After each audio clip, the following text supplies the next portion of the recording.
Hello everyone, আমাদের সবার প্রিয় না হলেও অনেকেরই প্রিয় গরুর বট কিংবা ভুঁড়ি।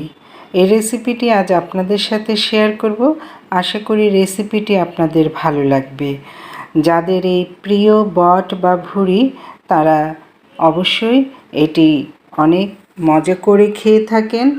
আমারও খুব প্রিয়।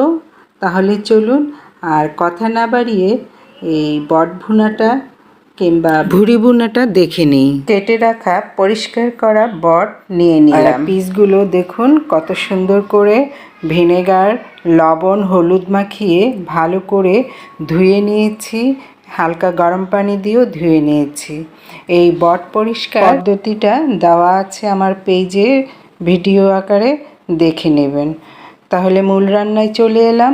চুলায় ফ্রাই প্যান বসিয়ে আমি পরিমাণ মতো তেল দিয়ে দিলাম পেঁয়াজ কুচি, 2টি তেজপাতা, 2টি দারচিনি, 4টি এলাচ, 5-6টি লবঙ্গ ও 4-5টি গোলমরিচ এভাবে দিয়ে আর গোটা জিরা ফোড়ন দিয়ে দিলাম এই তেলেই।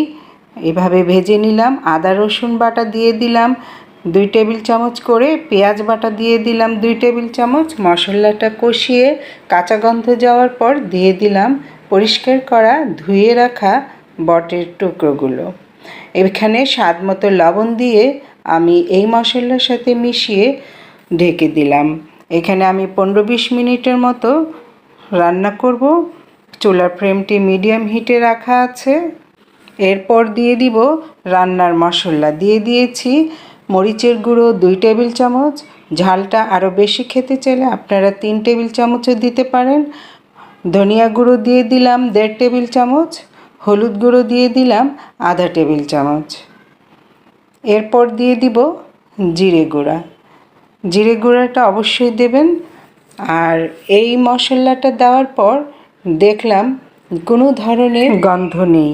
এই গন্ধর কারণে অনেকেই এটি খেতে চায় না, কিন্তু এইভাবে আপনারা রান্না করে দেখবেন, কোনো গন্ধ নেই, খেতে দারুণ লাগে।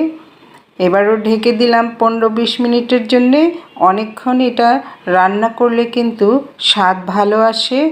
এবার দিয়ে দিলাম কাঁচা পেঁয়াজ ফালি করে আর রসুনের কোয়া। অনেকে এটি খেতে ভালো পায়, তাই এটি শেষের দিকে দিলাম যাতে বেশি সেদ্ধ হয়ে মিশে না যায়।